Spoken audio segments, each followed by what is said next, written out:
Hello, magandang hapon uli. Dito naman tayo sa mga balita na medyo light ano. Unahin natin tong ano. Unahin natin itong yung para sa barya daw. Ano ba ito nangyari dito, men? Braso ng 15 anyos na binatilyo na ipit sa bakal na takip ng kanal. Gusto yata magpa DSW din ito eh. Pahirapan ng pagsagip sa binatilyo sa Cebu na naipit ang braso sa bakal na takip ng kanal. Kinukuha raw niya mga bariyang nahulog doon. Nakatutok si Alan Domingo ng GMA Regional TV. Nakalusot sa takip ng kanal sa Plaridel Street sa Barangay Santo Niño sa Cebu City ang kanang braso ng Ba't kasi hindi mo na inangat yung ano? Hindi inangat yung anong tawag diyan, yung rehas or yung bakal, 'di ba? Bago siya nagkalkal. Tsaka liit niya, no? 15 taong gulang na lalaking ito. Ipinasok umano ng lalaki ang kanyang kamay sa steel cover ng manhole sa pagbabaka sakaling makuha ang bariyang nahulog dito. Ang problema, hindi na niya mailabas ang kanyang braso. Hindi naging madali ang ginawang rescue. Hindi kasi umubra at nabali ang 5 blades ng reciprocating cutter. Kaya ginamitan na ito ng hydraulic cutter. Piit magud guys tanan siya nga og among gamitan og mga power tools kaya makuyaw mi mabasig mapiit nya katong among reciprocating susad nangahurot na among bala. Ano sabi? Ano sabi ko? Hindi ko maintindihan. Kaya ginamitan na ito ng hydraulic cutter. Piit magud guys Sobrang pagkakapit na kung gagamitan namin ng power tanan tools. siya Natatakot kami na baka mas lalong maipit. og among gamitan og mga power tools kaya makuyaw mi mabasig mapiit nya Tapos yung reciprocating saw, ubos na ang bala, nabali ang 5 katong bala. among reciprocating susad nangahurot na among bala nya murag 5 kabuk among nahurot nya nahurot kay nangaputol. Sa tagal sa pagkakaipit ng braso ng binatilyo, namagaan na ito. Napigil na yung dugo, no? Pero bakit kaya, naipasok niya naman yun? Meaning, kaya niya naman siguro ilabas yun. Matapos ang 5 oras, 5 tuluyang hours. naputol ang bakal at nailigtas sa pagkakaipit ang binatilyo. Dinala siya sa ospital at nasa maayos ng kalagayan. Okay ra siya sir pero ang iyang Okay na siya, pero namaga ng konti ang kanyang braso. Anong dahilan at nahirapan kayang matanggal mula sa bakal? kamot mura siya ni ubag gamay murag durot gamay siya. Gusto sa to sinungdan nga murag lisod hulbuton iyang bukton. Ang cancer, Dahil namaga yung braso niya at pag hinila namin parang natatamaan ng kanyang buto. Kasi pansinin mo, nangyayari yan sa mga singsing eh. Yung nanay ko ganyan din eh. Yung singsing namamaga talaga siya. Kailangan gamitan nung parang may ginagamit yung alahero dun eh. 'Di ba? Namamaga as in namaga talaga. mura siya ni burot niya, usa pa sad ang iyang bukog murag inigbitad na mo murag masangit siya. Ano sabi? Dahil namaga yung braso niya Kay mura siya ni burot niya, usa pa sad ang iyang bukog murag inigbitad na mo murag masangit siya. DSWD. Kaukaw ang tawag umano sa hanap buhay ng mga binatilyo dahil sa pangangaukaw nila ng mga barya sa mga kanal. Ang liliit niya, no? Bakit ipipilit mo kasing ipasok yung kamay mo doon? Dapat nilift mo na lang yung cover. 'Di ba? Parang madali naman yung cover eh. Dahil sa pangangaukaw Ang liit niya, no? nila ng mga barya sa mga kanal. Sige na mo direk pang ngam-ngam Ito ang kadalasan yung ginagawa. Ito nang kinalakihan ko. mga sensiyo. At nang nagbata mo nga na. Ha? Nagbata ko sa Amo pangkam. inyo ang nakuan. Nasaan mo makuha nga sensiyo? Na. Unya karon lang yun. DSWD, ito talaga. Ito literal na kumukuha talaga ng pera sa kanal. Mingan. Tingnan natin, pustahan tayo sa comment section nito, may ano dyan. Ayan DSWD, bigyan nyo naman ng 80K. Di ba? Kung naputol yung kamay 100k, sana bigyan ng DSWD. 80k. DSWD, galaw yung 80k natin dyan. O yan, ba't yan hindi nyo, ito malinaw talagang mahirap to. Kasi barya yung kinukuha niya sa O anong gagawin ng DSWD dyan? Okay, sa pila man po niyo makuha diyan ang asensyo. Sa kwenta ba nakuha mong kape nila? Payo Mga 50 na daw yung nakukuha niya. Uy, pwede nang pambili ng dilata yun ha. naman ng otoridad para hindi na maulit ang nasabing insidente. Dili lang kit pugson sir ang Huwag na talaga ipilit kung nahihirapan, iwasang mangyari ang ganito. unsay dili masahod kay murag-murag gid gyapon. Likaya na lang gid. Mula sa GMA, Ay, nako. Meron nga yung liig, 'di ba? Bata naman na stuck dun sa parang rest. Anyway, proceed tayo sa next balita. Ito naman, ito matagal ko na nakikita ito. Alam niyo sa Kamuning yung overpass na parang siya. Parang yung sobrang taas talaga. Nakala mo bundok. We're climbing up the east face! The east face of Mount Kamuning! Naka-full gear pa magbabarkadang ito habang kunwari Ang corny, no? Nakukornihan ako sa ganyan. Hindi siya funny. nag-hike sa Nia South Road Scout Borromeo Footbridge sa Quezon City. Tradisyon na raw nila ito tuwing April Fool's Day. Ilang taon na ang tampok sa mga tiro at meme ang binansagang Mount Kamuning dahil sa tarik nito. Pero paksa rin ito ng mga batikos. Gaya ng puna noon ng Consul General ng the Netherlands na nakabase sa San Francisco sa Amerika na Yan na yung problem pag iba na yung nakapuna, no? Ibang lahi na yung nakapuna. Talaga namang nakakahiya talaga. ito ng kawalan ng pakialam sa mga pedestrian. Itong footbridge na ito sa Kamuning, ayon dito sa Department of Transportation, 4 hanggang 5 palapag, 4 to 5 floors yung katumbas niya. Pero ang tanong, may iba pa bang paraan? Kasi mukhang importante yung tawiran na yan eh. Anong gusto nilang gawin? Patagusin sa MRT? Kung yan naman talaga lang ang paraan ano pa ba ang dapat gawin dyan? Taas ng building yung ating pagkukumparahan. Ilang taas? Tumbas niya kung 5 palapag, 5 4 to palapag. 5 floors yung katumbas niya kung taas ng building yung ating pagkukumparahan. Sa gabi, madilim at kapag umuulan, madulas itong mga hagdanan nitong footbridge na ito. Hingal ang mga nakasabay namin dito. Minihika. Torture. Napapagod. Dahil sa sobrang taas Mahirap talaga lalo kung sa may edad na. Wala bang ibang daan? Meron po sa may MRT. Mataas din po siya pero iikot pa po kasi ako pag gano'n. Oo, mas mahirap naman yun. Yan na yung titiisin mo, di ba? Kesa kasi wala namang ibang way na para bubutasin nila yung yung MRT. Anong gagawin nila diyan, di ba? Umakyat din si Transportation Secretary Vince Dizon at pagdating sa summit, sa ibabaw, Sabi. Oy, umuuga Pag umangin dito, umuuga to. May dumadaan pong Mukhang feeling ko magsisenador to Panay ang palabas vehicle sa baba So may ground vibration doon. Yun yung nagkukos talaga ng uga. Pero generally safe naman. Di naman po tutumba. It doesn't feel safe. nakita ni Pangulong Bongbong Marcos ang footbridge ng ilunsad ng Pamilya Pass sa MRT nitong linggo. Nagmuestra pa ang Pangulo na tila nagrarapel. Ang utos daw niya, Tear it down and build a better one. Agam niyang dekada na talagang ganito. Hindi, anong solusyon? Gusto ko rin marinig Kung hindi pwede yung ganyan design na yan, ano ang solusyon?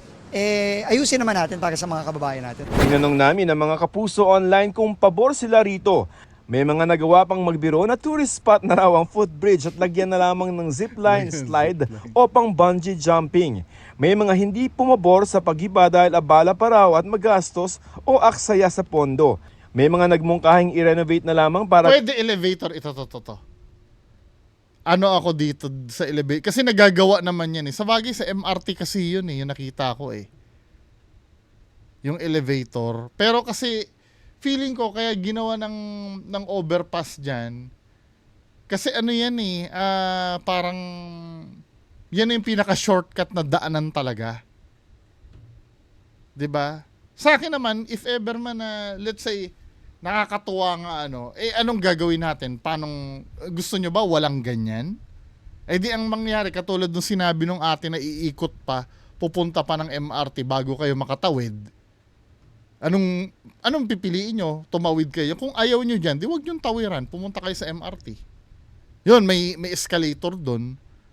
May elevator doon, bawat station ng MRT. Di ba? Kaya lang maglalakad kayong pagkahaba. Ayan, aakyatin nyo na lang. Kumbaga, itrato nyo na lang yan as option na lang. Wala ganun talaga. Anong gagawin? Bubutasin natin yung relays ng MRT para makatawid kayo. Di ba? Kasi siguro naman yung nag-design naman yan, inisip niya naman na siguro yung dapat gawin. At talagang kailangan talaga ng tawiran dyan eh. Kaya lang, gagawin? Underground? Di ba?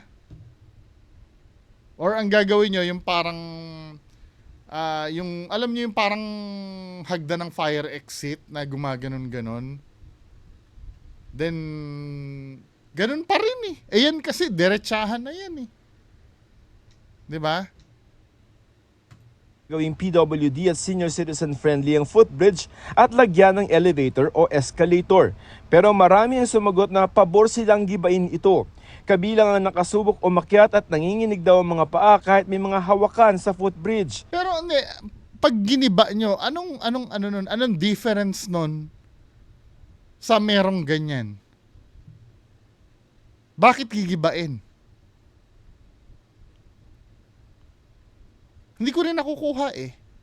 Eh di tratuhin yung as option na lang yan. Kung hindi nyo kaya, pumunta kayo sa may MRT, maghanap kayo ng ibang daan. Kasi gibain nyo yan. Paano yung mga taong nagmamadali na willing magpakapagod? Na choice nyo naman yan kung tatawid kayo dyan. Hindi naman kayo pinipilit tumawid dyan eh. Hindi ko nakukuha yung sinabi na gibain daw. May mga gustong panagutin ang nagdisenyo at nagtayo ng kamuning footbridge bago gumawa ng bagong plano para hindi raw aksaya sa pondo. 2018 nang itayo ng MMDA ang 10 million peso footbridge dahil 10 marami million? na aksidente o no-hold up sa lugar. Binago nila ang disenyo nito at muling binuksan noong 2019 na may kasama ng mga landing gear na pahingahan daw sa pag-akyat. Dati siguro diretsuhan siya yung walang yung lalawit na yung dila mo pag-akyat. Pero hindi nabawasan ang taas ng tuktok dahil kailangan may sapat na distansya mula sa MRT.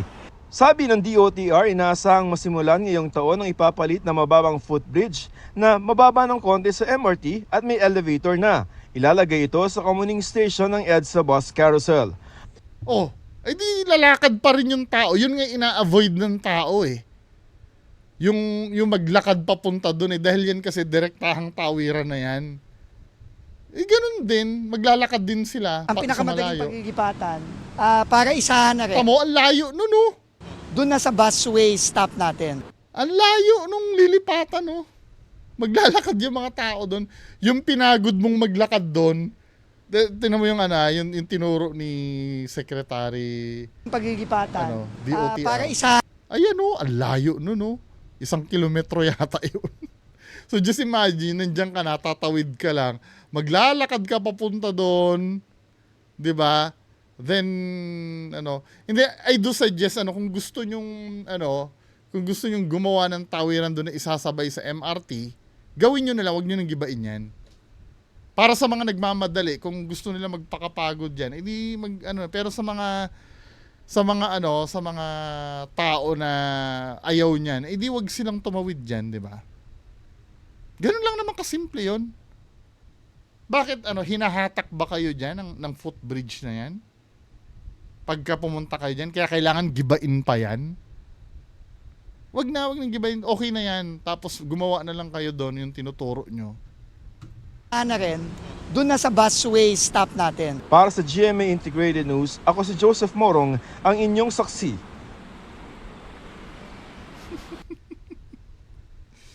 Ito yung mga pinoproblema natin na hindi naman dapat problemahin. Diyos ko. Ito, pangatlong news Ito dahil laganap yung mga nangyayari kasi nakailang balita na puro nakakagat ng aso. So, dinagsa yung mga animal bite center sa Manila City Hall at Tondo. Diba? Doon sa gusto magpabakuna. Natakot siguro. Pero maganda na yan. At least safe kayo. Tiisin nyo na yung pila. Pagsaman ang mga nagpapabakuna kontra rabies, tiniyak ng lokal ng pamahalaan ng Maynila na sapat ang supply nila ng bakuna. Tama. Kaya ang paalala, kumpletuhin ang anti-rabies shot. Nakatutok si Sandra Aguinaldo. Sa Animal Bite Treatment Center sa Manila City Hall, halos walang patid ang dating ng pasyente ngayong umaga.